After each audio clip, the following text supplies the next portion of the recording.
ప్రమీల, బరోడా. ప్రమీల చెప్తోంది తక్కువ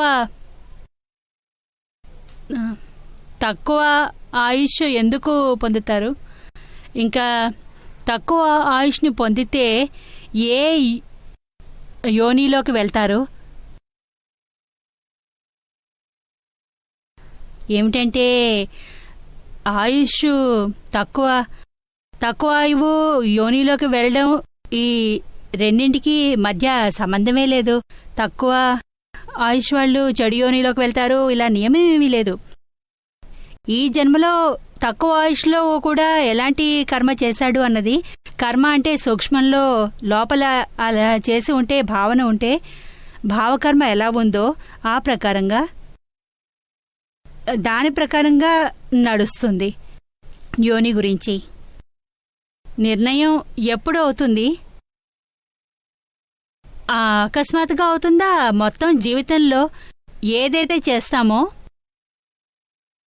దాని ఫలం మృత్యువుకు ముందు 1 గంటలో వస్తుంది, లేదా మతి సంగతి అంతి సమయంలో ఉన్న బుద్ధిని బట్టి మన గతి ఉంటుంది. ఆయువుకు దీనికి సంబంధమే లేదు. ఇంత సంబంధం ఉంది. మొత్తం ఆయువులో మీరేం చేశారు, ఏమిటి భక్తి ఉంటే అంతంలో కూడా మీకు భక్తే వస్తుంది. ఇంకా గొడవలు, కొట్టుకోవడాలు, మాయా, క్రోధం, ద్వేషం, రాగాలు వగైరాలు ఉంటే అంత సమయంలో అవే మీ ఎదుటకు వచ్చి నిలుస్తాయి. ఇంకా దాంతో మీ మతి చివరి సమయాన్ని చెడిపోతే గతి కూడా చెడుతుంది. ఇక నియమం ఎలా అంటే అంత సమయంలో ఎలాంటి మతి ఉంటుందంటే మొత్తం జీవితంలో ఏ ఏ పనులు చేశామో వాటి పరిణామ ఫలం వస్తుంది. ఒక్కసారిగా మార్పు రాదు అంటారు కదా. కొద్ది రోజులు కష్టపడంలో ఉంటాము, సంసారంలో, మోహంలో, మాయా పూజలు చేయడంలో. గత జన్మలో కాస్త భగవంతుని స్మరించి దాంతో రాబోయే వచ్చే జన్మ మెరుగ్గా ఉంటుంది. జన్మల నుండి ముక్తిని పొంది అలా ఏదైనా చేయండి. సరిగ్గా అంతకాలంలో చేస్తే ఏమీ కాదు. దానికోసం ఎప్పుడైతే మీరు జాగృతులై ఉంటారో, మీ వయసు చిన్నదే కానివ్వండి, మీకు తెలీదు మీ ఆయువు ఎంతున్నది అనేది. ఎప్పుడు మెలకు వస్తే అదే ఉదయం కదా, అలా అనుకుని భక్తిని చెయ్యి. ఆత్మప్రాప్తి కోసం అంతా పురుషార్థం చేయడము. మనోహర్ లాల్, అహ్మదాబాద్, సంపూర్. మనోహర్ లాల్ అంటున్నారు, జ్ఞాని ప్రతిష్ఠిత ఆత్మ ఇంకా మిథ్యాత్మక ప్రతిష్ఠిత ఆత్మ రెండింట్లో ఎంత తేడా ఉంది? చాలా తేడా ఉంది. ఎందుకంటే జ్ఞాని ఎన్ని జన్మల నుండో ఎంతో అంతఃస్కరణ, మనసు, బుద్ధి, విజయం, అహంకారం, క్రోధం, మాయ, మోహం, లోభం, రాగద్వేషాలు అన్నీ క్లియర్ చేస్తూ వస్తాడు. మరి అంతఃస్కరణ క్రిస్టల్ క్లియర్గా ఉంటుంది, పూర్తిగా శుద్ధంగా ఉంటుంది. ఇంకా ఆధ్యాత్మిక అంతఃస్కరణ ఎంత మైలగా ఉంటుంది, ఎంత రాగద్వేషాలు, ఎంతో అబద్ధం, నాది, నీది, దీన్ని తీసుకో, దాన్ని తీసుకో, వాళ్ళని మోసం చేద్దాం, ఇదే అంత స్కందంలో ఉంటుంది. ఇక జ్ఞానికి ఇలాంటిది ఏమీ ఉండదు, ప్యూర్గా ఉంటాడు, ఎవరికీ బాధ కలిగించాడు, ఇంత ప్యూరిటీగా ఉంటుంది, ఇంత స్వచ్ఛంగా ఉంటాడు. ఇక ఒక్క పైసా కూడా ఇతరులు తీసుకోవడం ఇంత తప్పు. మాన ప్రమాణాలకు దూరంగా ఉంటాడు. ఎంత అందమైన లోపలి అంతఃస్కరణ ఉంటుంది, లోపల పూర్తిగా క్లియర్. అలా వారిది ప్రతిష్ఠిత ఆత్మ ఉంటుంది. జ్ఞాని అన్న శబ్దాన్ని పలుకుతారు కదా, అది ఎవరి కోసం సంబోధిస్తారు? అలాగే కదా, ఇలా జ్ఞాని 2 విషయాల్లో ఆత్మ ఉన్న చోట సంపూర్ణ వ్యక్త, నిర్లేపం, ఇంకా మనోవచన శరీరం డిశ్చార్జ్ స్వరూపంలో ఉంటుంది. మధ్యలో వారికి అహంకారం ఏమాత్రం ఉండదు. అహంకారం జీరో ఉంటుంది. ఏదైనా నేను అన్న శబ్దం ఉంటుంది కదా, నేను, అది లేకపోవడం వల్ల నేను అన్న శబ్దం ప్రయోగం ఓసారి ఓంకారం జ్ఞాని అంటారు కదా, జ్ఞాని పవర్. అందుకోసం జాగృత ఆత్మ కోసం వారు నేను అన్న శబ్దాన్ని ఉపయోగిస్తారు. తెలిసిందా? ఇంకా అహంకారం కోసం కాదు, ఎందుకంటే అహంకారం పూర్తయిపోతుంది, సంపూర్ణం. బ్యాటరీ ఏ ఆత్మ నుండి ఛార్జ్ అవుతుందో, మన వచన కాయ అనే 3 బ్యాటరీలు ఉంటాయి కదా, అవి అహంకారంతోనే ఛార్జ్ అవుతాయి.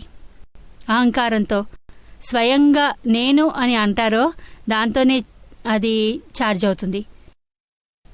3వ ప్రశ్న, దేవికి జన్మమృత్యు లేదా, నిరంతర యవ్వనంతోనే ఉంటుందా? వివరించమని వినతి.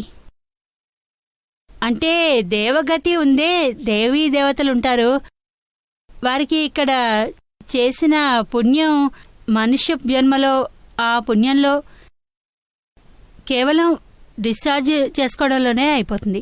పుణ్యం ఇక్కడ ప్రాప్తించుకున్నాడు, అక్కడ ఖర్చు పెట్టుకుంటున్నాడు. కేవలం సుఖం సుఖం సుఖం, భౌతిక సుఖం భౌతిక సుఖం. రేయింబవళ్ళు లభిస్తుంది వారికి పుణ్యఫలం. పుణ్యఫలం రూపంలో వారికి దేవగతి లభిస్తుంది, దేవీ దేవతలకు.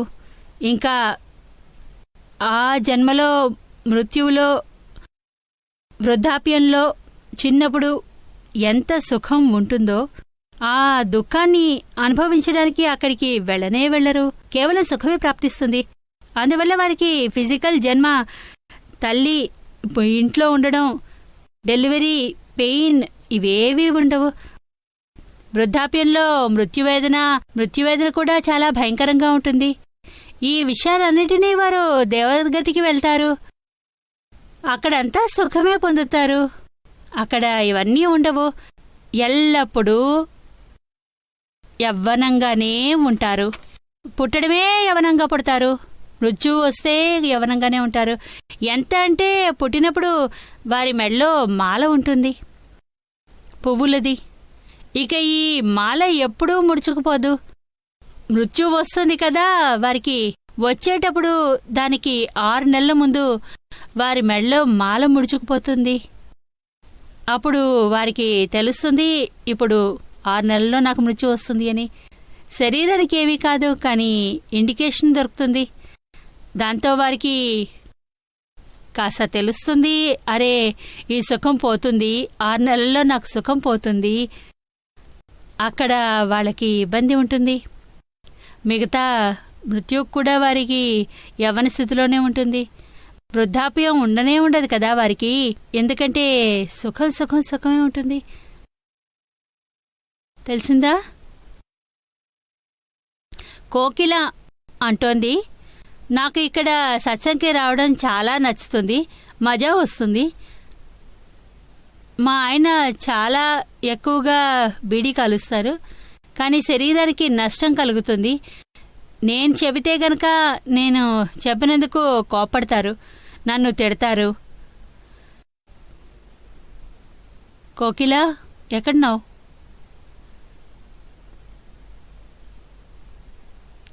నేను మీ వద్ద ఆశీర్వాదం తీసుకోవడానికి మీ వద్దకు వచ్చాను. మా ఆయనకి కాస్త జ్ఞానం ఇవ్వండి. కాస్త జ్ఞానం ఇవ్వను, నేను ఇస్తే పూర్తిగానే ఇస్తాను. ఇక ఈ జ్ఞానం తీసుకున్నందుకు మీరు నా దగ్గరకు రావాల్సి ఉంది. జ్ఞానం పొందడానికి జ్ఞానవిధి రోజులు నిర్ణయించబడతాయి. ఆ రోజున తప్పక రావాలి. ఇప్పుడు కాల్ చేయండి మీ భర్త బీడీ వ్యసనం గురించి. ఏమంటే ఇలాంటి అలవాటు మీ భార్య ఎక్కువగా భార్యని వీలైనంత తిడుతూ ఉంటారు, మళ్ళీ మళ్ళీ మళ్ళీ చెప్తూ ఉంటుంది. ఆమె వద్దని అంటుంది. అరే ఈ బీడీ కాల్చడం ఏంటి, వదిలేయి వదిలేయి, మళ్ళీ మళ్ళీ అదే చెప్తూ ఉంటుంది. ఇక్కడ నష్టం వస్తుంది, మీ లంగ్స్ పాడైపోతాయి, మీకు క్యాన్సర్ వస్తుంది, ఇలా అన్నీ మళ్ళీ మళ్ళీ చెప్తూ ఉంటుంది. అప్పుడు భర్త తన భార్యతో ఇలా వినడానికి సిద్ధంగా ఉండడు. అతనికి ఆమె మాటలు నచ్చవు. రిపెల్ అవుతాడు. మీరు అన్నారు కదా నా భర్త నన్ను తిడతాడు, కోపడతాడు అని.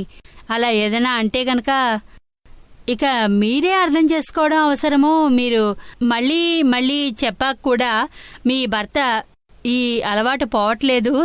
ఇక మీరు చెప్పడం వల్ల లాభమేంటి? ఈ విధంగా చెప్పడాన్ని మీరు మానేసేయండి. మీరు చెప్పడం వల్ల ఇంకా పాడైపోతాడు. మీరు ఎంత కోపంగా చెప్తారో అంత లోపల ప్రభావం ఉంటుంది, మనసు బాధపడుతుంది. ఇంకా పైనుండి ఎంత ద్వేషంతో చెప్తారు, కోపంతో వదిలేయమని చెప్తారు. ఆ సమయంలో మీ అహంకారం ఆకాశంలో ఎక్కి ఉంటుంది. మరి మరోవైపు మీ అహంకారం ఎదుట మీ భర్త అహంకారం రెట్టింపుగా ఆకాశం ఎత్తున లేస్తుంది. ఇక ఇద్దరి అహంకారం ఎదురెదురుగా కొట్టుకుంటాయి. మరి మనసులో భర్తకి ఉంటే ఇది తప్పు, అలవాటు మాపోవాలి, ఆయన అహంకారంతో చెబితే, ఇక ఆగ్రహంతో చెబితే ఆయన అహంకారం అంతే ఎత్తున లేస్తుంది.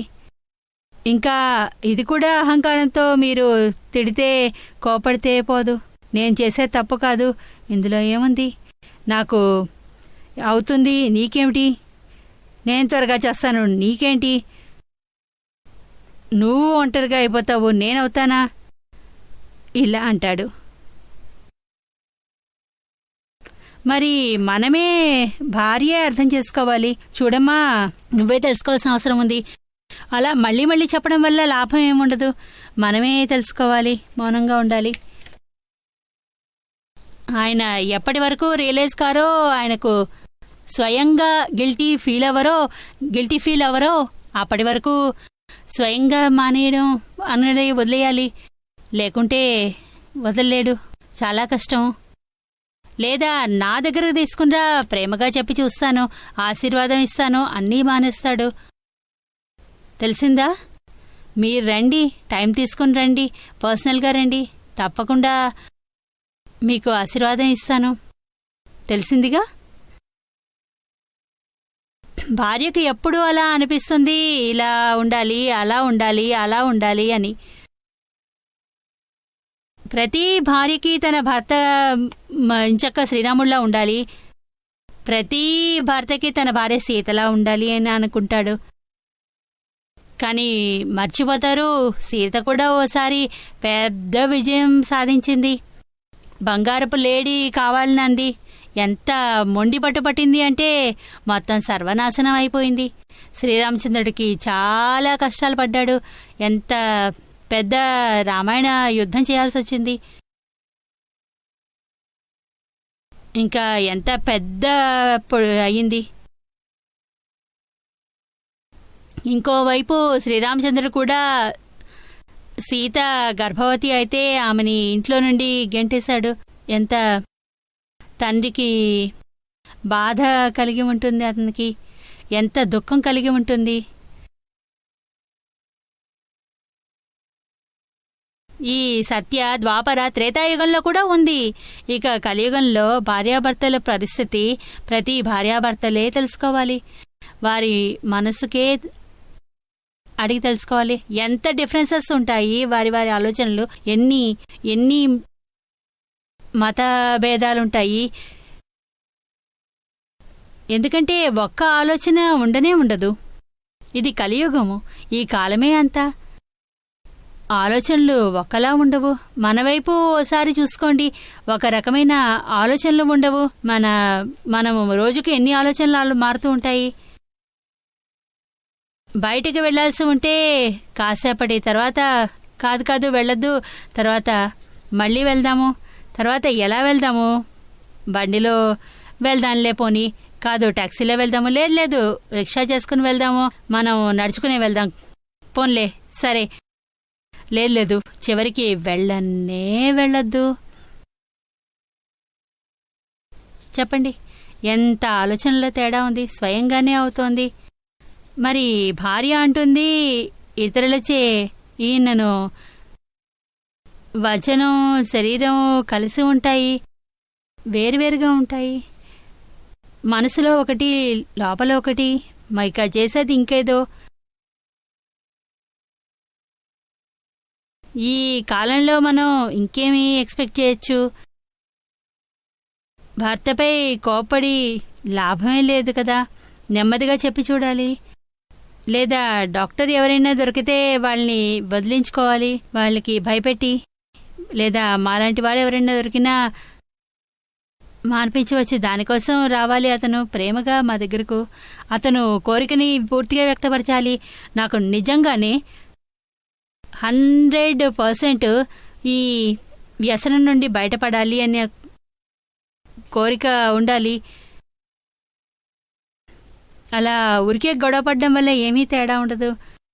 వారితో పిల్లలపై కూడా చెడు ప్రభావం పడుతుంది. భార్యాభర్తలు ఏ కారణంగా అయినా గొడవ పడితే ఇంట్లో దానివల్ల తీవ్రంగా ప్రభావం పడేది పిల్లలపైనే. పిల్లలు చాలా తెలివైనవారు, చాలా చురుకైనవారు. అరే, ఓసారి ఓ ఫ్యామిలీ పిలిస్తే వెళ్ళాను. భార్యాభర్తలున్నారు, అమ్మ నాన్న, అమ్మమ్మ, తాత, పెద్ద ఫ్యామిలీ. పిల్లలు కూడా 4-5 మంది ఉన్నారు. సుమారు 20-30 మంది ఉన్న ఫ్యామిలీ. చాలా పెద్ద ఇల్లు.